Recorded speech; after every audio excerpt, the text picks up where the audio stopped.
23 तारखेला दिनांक 23 रोजी संध्याकाळी 6:30च्या दरम्यान मी शिवभक्त या नात्याने म्हणजे गेली 12-13-15 वर्ष काम करतो आहे.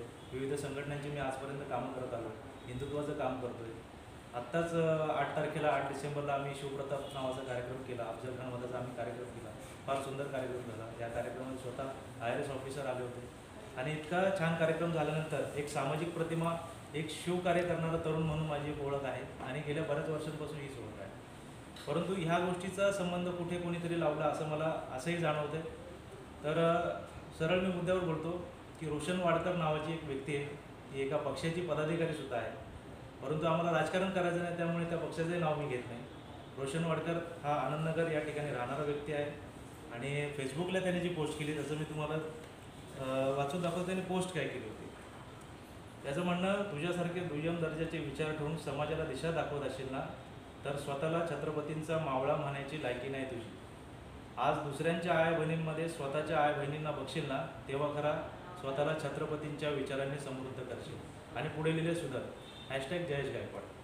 बरं, आता ही जर बदनामी करण्यासाठी जर हा त्याने हे केलेला विषय होता, जर त्याचा वैयक्तिक काय राग होता, ह्या विषयावरती मी त्याच विदिन 24 आवर्स त्याच्या विभागामध्ये जाऊन त्याच्याच बॅनरवरती केलेल्या पोस्टचं मी त्याला जाब विचारला, लाईव्ह केला. पोलिसांकडे प्रकरण हे रात्रभर चालू होतं. रात्रभर तमाशा चालू आहे पोलीस स्टेशनमध्ये.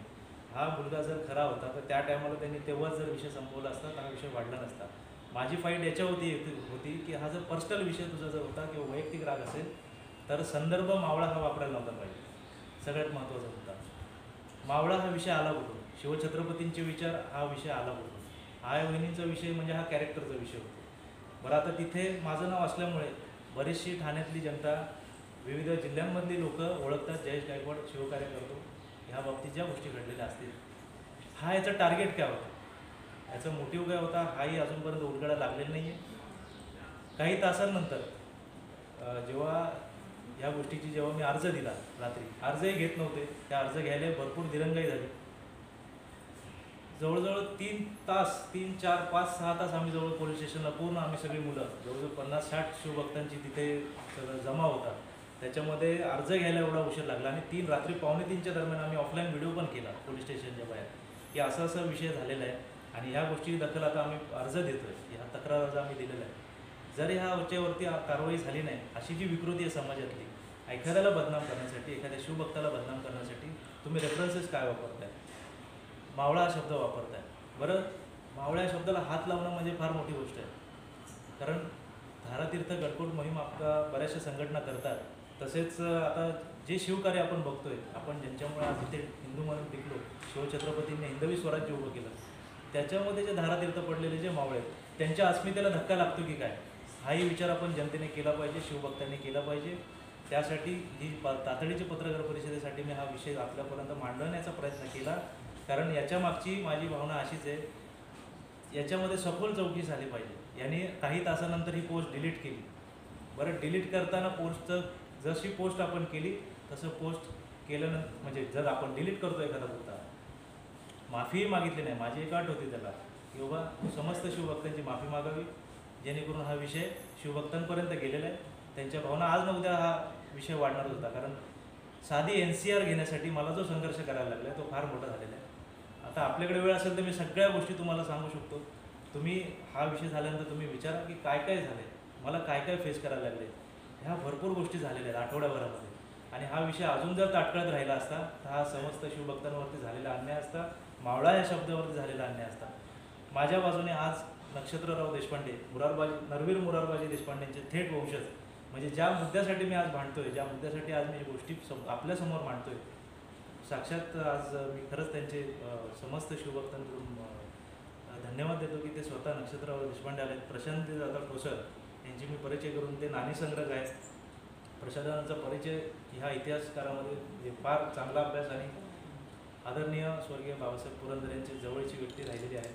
अभ्यासही त्यांचा फार मोठा आहे, त्यांचं स्वतःचं पुस्तक आहे. तर विषय माझा असा आहे की ह्या गोष्टीला कुठेतरी थांबवलं पाहिजे. समाजामधली ही विकृती आपण थांबवली पाहिजे.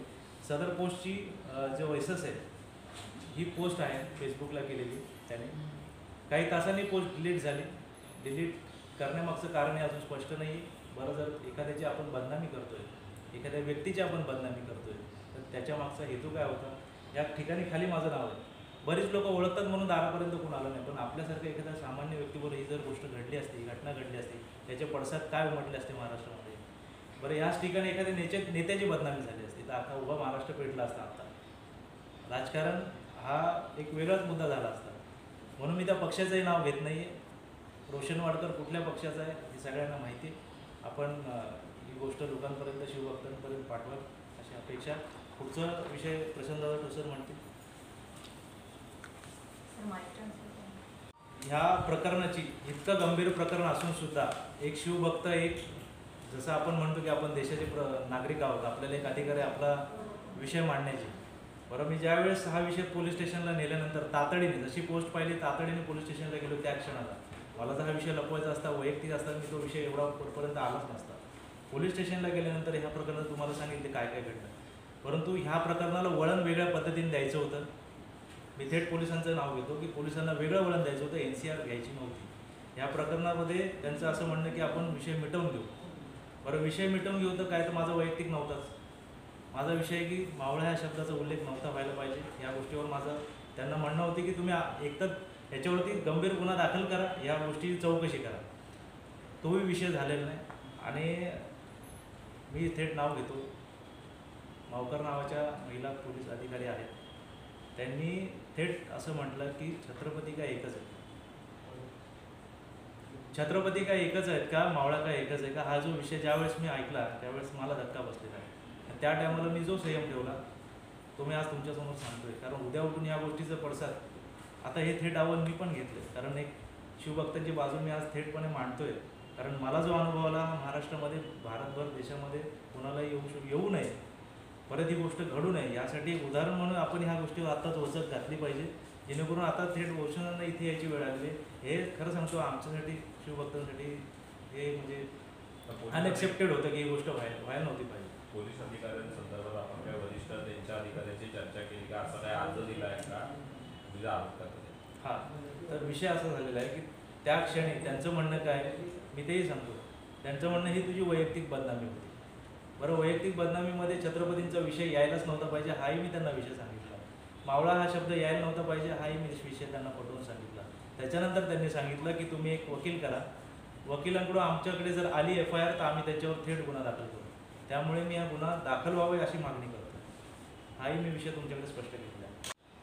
छत्रपती शिवाजी महाराज अवघ्या महाराष्ट्राचं आराध्य दैवत आहे आणि त्यांच्या नावाने एखाद्याचा उल्लेख करून किंवा त्याच्यावरती चिखलफेक करण्याचा जो प्रयत्न आहे हा अतिशय चुकीचा आहे.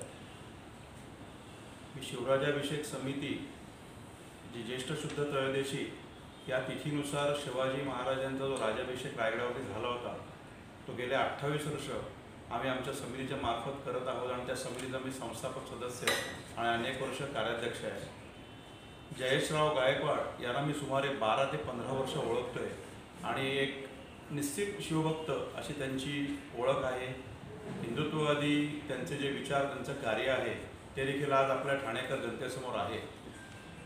त्यांचा वैयक्तिक वाद जो काही असता तर त्यांनी वैयक्तिकरित्या जर का त्यांनी तो तिकडे मांडला असता किंवा एकमेकांना विचारलं असतं तर त्यात कोणाचीच काही हरकत नव्हती, आज इथपर्यंत वेळ आली नसती.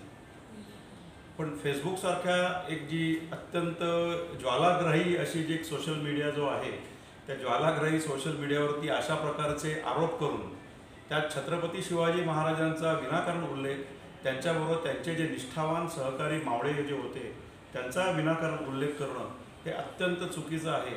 आणि अशा प्रकारे जर का कोणी शिवाजी महाराजांचा, त्यांच्या मावळ्यांचा, सहकाऱ्यांचा वापर करत असेल तर तो वापर करणं हे इष्ट नाही, ते खरोखर चुकीचं आहे. आणि यासाठी माननीय ठाणे शहरातील जे पोलीस आहेत त्यांना विनंती आहे की या प्रकरणात त्यांनी लक्ष घालून जास्तीत जास्त सखोल चौकशी करावी आणि हे प्रकरण लवकरात लवकर तडीस न्यावं आणि जयेशरावांची जी बदनामी झाली आहे त्याच्याबद्दल योग्य तो निर्णय घ्यावा अशी मी त्यांना विनंती करतो. आता त्यांनी सांगितलं जयेश गायकवाडांनी की कोपरी पोलीस ठाण्यामध्ये तक्रार नोंदवलेली आहे आणि माननीय पोलीस तिकडचे अधीक्षक असतील ते लवकर त्याचा विचार करून त्याची चौकशी करून निर्णय घेतील अशी आशा आहे. तर या प्रकरणामुळे कुठेतरी शिवभक्तांमध्ये जे आहे समाज तेढ निर्माण होण्याची शक्यता शिवभक्तांना काय आव्हान असेल?